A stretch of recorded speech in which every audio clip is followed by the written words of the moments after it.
Moment ആയിരുന്നു. എന്റെ പൊന്ന് ജിൻഡോ, എന്തൊക്കെ കുരുത്തക്കേടുണ്ടെങ്കിലും ചില സമയത്ത് ഇമാതിരി പോയിന്റ്സ് ഒക്കെ അങ്ങ് പറഞ്ഞു കളയും കേട്ടോ. എനിക്കതങ്ങ് ഇഷ്ടപ്പെട്ടു. ജിൻഡോയുടെ ആ പോയിന്റ് ഒരു 1.5 പോയിന്റ് ആണ്, ഒരു 1.5 കിൻഡൽ വെയിറ്റ് ഉണ്ടെന്ന് തോന്നുന്നു കേട്ടോ. അത് പൊളിയാണ്. കാരണം ആ ഒരു സാധനം ലൈവ് ഞാൻ കണ്ടയാളാണ് ഇവരുടെ ഈ കോൺവെർസേഷൻ. ഞാൻ സത്യം പറഞ്ഞ ഈ ഗബ്രി ഇങ്ങനെ പറഞ്ഞു പോകണം, അവസാനമാണ് ഈ ഭർത്താവിന്റെ കാര്യം എടുത്തിടുന്നത്, ബോയ് ഫ്രണ്ട് ഭർത്താവ്, ആ ഒരു സാധനം.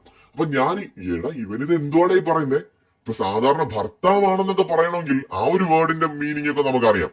അരിയാഹാരം കഴിക്കുന്ന എല്ലാവർക്കും അറിയാം. ഇപ്പോ ഒരു അച്ഛന് മക്കളോട് പറയാം, ഞാൻ നിന്റെ അച്ഛനെയാണ് അമ്മയാണ് മക്കളെ, സഹോദരനാണെന്ന് ഒരാളെങ്കിൽ പറയാം. അമ്മയ്ക്കും മക്കളോട് അത് പറയാം. പക്ഷെ ഒരു ഹസ്ബൻഡിന്റെ പൊസിഷനിലുള്ള ഒരാൾക്ക് വേണമെങ്കിൽ ഇത് പറയാം, ഞാൻ നിന്റെ അച്ഛനാണ് അമ്മയാണ് ഈ പറയുന്ന ഹസ്ബൻഡാണ് ഫ്രണ്ട് ആണെന്നൊക്കെ പറയാം. അല്ലാതെ ഒരു ഫ്രണ്ടിന് ഈ ബോയ് ഫ്രണ്ടും അതുപോലെ ഹസ്ബൻഡും എന്നുള്ള വേർഡ് ഒഴികെ ബാക്കി വേണമെങ്കിൽ ഫ്രണ്ടിന് പറയാം.